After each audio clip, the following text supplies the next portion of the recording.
আপনারা কি বুঝেন? 176 কি বুঝেন নর্মালি?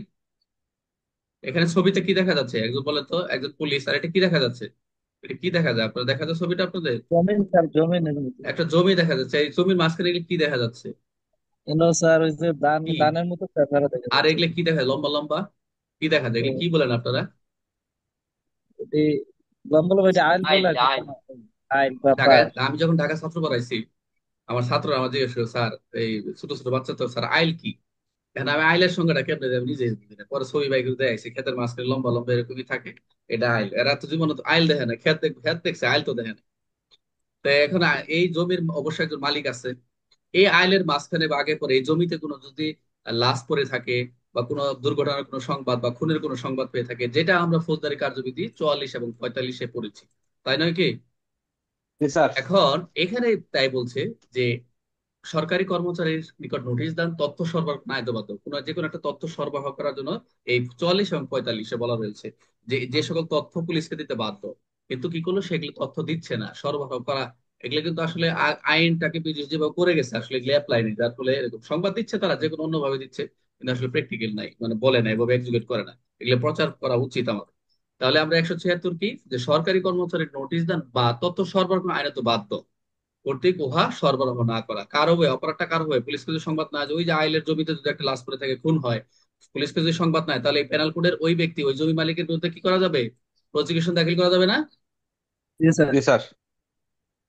কারো কোনো ডাউট ডাউট আছে? আপনারা এই যে আজকে দেখলেন 44 45 তো আমরা পড়ছি, যখন এই ছবিটা 176 কথা মনে হবে, তখন একটা জমির কথা মনে হবে, যেখানে কোনো পড়ে থাকলে এটা মাথায় নিয়ে নিবেন, দেখে দেখে মুখস্থ কত করবেন, মুখস্থ করতে করতে জীবনটা শেষ করে দিলেন।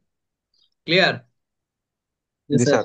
177 অনেকেই প্যাস লাগান। প্রথম দেখা যাচ্ছে একজন ম্যাজিস্ট্রেট, তারপর দেখা যায় এখানে একদম সাপুর কামড় দিছে দেখা যাচ্ছে। আর এখানে দেখছি ওই জমির আইলটা আমরা নিয়ে আসলাম। এখন এটাতে আমরা কি বুঝাচ্ছি, এই এই তিনটা ছবিতে আমরা কি একটা ঘটনা মনে করতে পারি, কে বলতে পারবে? অসত্য তথ্য সরবরাহ। এই স্যার এটা, ম্যাজিস্ট্রেট কার কি সম্পর্ক, কি বুঝাইছে, এই একটা উদাহরণ বলেন তো এই ছবি দেখা।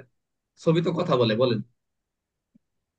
স্যার এটা এরকম বুঝাইছে আর কি স্যার, ওই যে এখানে সাপে কামড় দিছে একজনকে, সে যার জমি সে তথ্য দিল স্যার, ওই যে আর মার্ডার কেউ? হয়েছে বা খুন আর কেউ? হয়েছে। আর কেউ?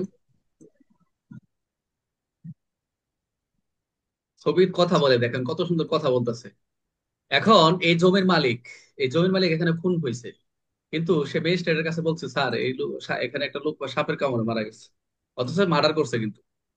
এই যে ভুল অসত্য তথ্য, এখানে একটা খুন হয়েছে, তাকে খুনে, কিন্তু সে বললো কি, স্যার এখানে আমি এটা হলো সাপের কামড়ে মারা গেছে। এই যে অসত্য তথ্য সরবরাহ করা হচ্ছে, ওই জমির যিনি যে তথ্যটা দিবেন তার বিরুদ্ধে মামলা দেওয়া যায়। আরেকটা উদাহরণ হতে পারে যে এখানে একটা ডাকাতি হবে, এলাকার ভিতরে অনেক ডাকাতি করার জন্য লোক ঢুকছে, কিন্তু ওখানে ডাকাতি হয়েছে, কিন্তু ডাকাতি করার জন্য কিন্তু চৌকিদারে বলতেছে এখানে এমনি কতিপয় ওই কিছু লোক হাঁটা চলার জন্য এদিকে গেছে। বুঝতে পারছেন বিষয়টা? জি স্যার। মানে আপনাকে ছবি দেখে মিন করতে হবে। কিছু কিছু আছে ভাস্কর্য, বিভিন্ন ছবি দেখে শুধু ছবি টাঙায় রাখছে, কিন্তু ছবি কিন্তু কথা বলে। এই জন্য আপনাদের ছবিতে নিয়ে গেছে। তাহলে অসত্য তথ্যের দুইটা উদাহরণ বললাম, একটা হচ্ছে এটা, আরেকটা ওইটা বললাম যে ম্যাজিস্ট্রেটকে সংবাদ দিল জমির মালিক যে স্যার এটা সাপের কামড় মারা গেছে, আসলে কিন্তু না, খুন করা হয়েছে তাকে। এরকম সত্য যদি তদন্ত আসে, তার বিরুদ্ধে ব্যবস্থা নেওয়া যাবে। 178। 178 কে বলতে পারবেন? 178 কে বলবে? 178 এখানে কি বোঝাচ্ছে? ছবিতে ছবি আসেন, আপনি তো জানেনই, বলেন। একজন ম্যাজিস্ট্রেট দেখা যাচ্ছে, সে আদালতে হাজির হয়েছে। আদালতে হাজির হয়ে তাকে সব, যখন আমরা আদালতে হাজির হই, উঠে দাঁড়াই, তখন আমরা বলি যাহা বলিব সত্য বলি, সত্য মিথ্যা বলিব, বলিব না, এরকম বলি না?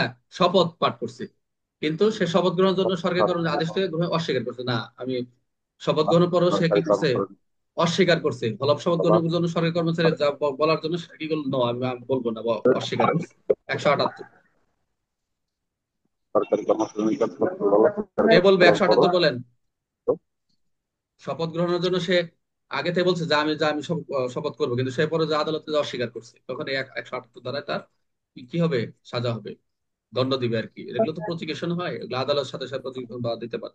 178 কি বলেন? হলফ বা শপথ গ্রহণের জন্য যথাযথ সরকারি আদেশ আপনি আদালতে পাঠাইছেন, গেছেন, কিন্তু ওখানে যে অস্বীকার করতেছেন না, আমি শপথ পাঠ করবো না। বুঝতে পারছেন? জি স্যার। 178। 179 দেখেন একই।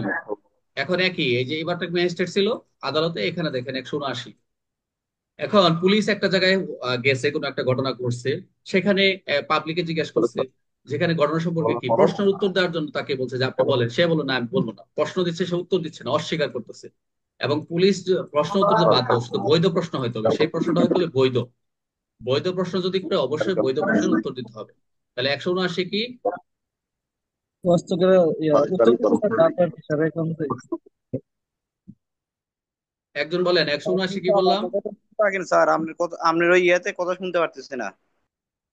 এখন শোনা যাচ্ছে? এখন শোনা যায়? একটু বলেন, জি এখন স্যার। এসএমএস দেন। এখন শোনা যাচ্ছে? জি স্যার, জি শোনা যাচ্ছে কথা স্যার। শোনা যায়? আচ্ছা, তাহলে আমি কি বললাম যে 179 উনার একজন পুলিশ অফিসার কোনো একটা ঘটনাস্থলে সেখানে গমন করলে, কোনো একটা ঘটনা ঘটছে, সেখানে উপস্থিত হয়ে পুলিশ অফিসার কি করলেন? প্রশ্ন করার ক্ষমতা সম্ভব হয়নি। তো তিনি কি করলেন? যাকে প্রশ্ন করো সকল সকল প্রশ্ন উত্তর দিতে কিন্তু বাধ্য তিনি। তাই উনি কি করতেছেন? প্রশ্ন দিচ্ছেন না, অস্বীকার করতেছেন। আর অবশ্যই সেটা যুক্তিসঙ্গত হয়, বৈধ হয়, অবশ্যই প্রশ্ন উত্তর দিতে বাধ্য। 179। 178 হলফ বা শপথ অস্বীকার। 179 হচ্ছে কোনো প্রশ্ন করার উত্তরে অস্বীকার করা। 180। 180 দেখেন, এখানে একজন পুলিশ, যিনি আগের ছবিটা নিয়ে আসছে, এখানে বিবৃতি, যিনি ওই যে আগে বললাম যে আমরা এখানে দুইটা ক্ষেত্রে, একটা পুলিশ হতে পারে, পুলিশের নিকট আমরা কবি পাই, এটা হচ্ছে প্রশ্ন আছে অনেক, যে আমরা যে বিভিন্ন বিবৃতি গুলো আমরা স্টেটমেন্ট করাই, যেমন সুরতহাল বলেন, এই বলেন, জব্দ তালিকা স্বাক্ষর টাক্ষর দেওয়ার জন্য বিবৃতিতে। তো যাই হোক, এখানে 164 বা 364 যেটা হয় ফৌজদারি কার্যবিধিতে, আদালত যখন সে বিবৃতিটা দেয়, তখন যদি সে যদি বলে না আমি স্বাক্ষর করবো না, এই ক্ষেত্রে 180 ধারায়, পেনাল কোড 180 ধারায় তার বিরুদ্ধে কি ব্যবস্থা, আইনগত তার বিরুদ্ধে ব্যবস্থা নেওয়া যাবে। তাহলে বিবৃতিতে স্বাক্ষর করতে অস্বীকার করার সাজা হচ্ছে কত? পেনাল কোডের 180। সে কি করলো? অস্বীকার করলো। এই যেখানে স্বাক্ষর দেওয়ার কথা সে অস্বীকার করলো। এখন 176 থেকে 180 পর্যন্ত কে বলবেন? একজন বলেন 176 থেকে 180। একজন আসেন, একজন বলেন 176 থেকে 180। আমি বলবো স্যার। হ্যাঁ বলেন, জোরে জোরে বলেন। জি, সরকারি কর্মচারীর নিকট নোটিশ বা তথ্য সরবরাহ করতে বাধ্য আর কি, না করলে অপরাধ 176 ধারা। আর 177 হচ্ছে অসত্য তথ্য সরবরাহ। আর 178 হচ্ছে হলফ বা শপথ গ্রহণ করার সরকারি কর্মচারী কর্তৃক উদ্দিষ্ট গ্রহণ। আর 179 হলো প্রশ্ন করা ক্ষমতা সম্পন্ন সরকারি কর্মচারীর প্রশ্ন উত্তর দিতে অস্বীকার করা। 179। আর পেনাল্টি 180 হলো বিবৃতিতে স্বাক্ষর করতে অস্বীকার করা। Good. তাহলে আমরা 180 পর্যন্ত ক্লিয়ার। এখন আসি, আমরা সেম ওই যে আপনি 100 যেটা আমরা 178 ফলক গ্রহণ করছিলেন, এখন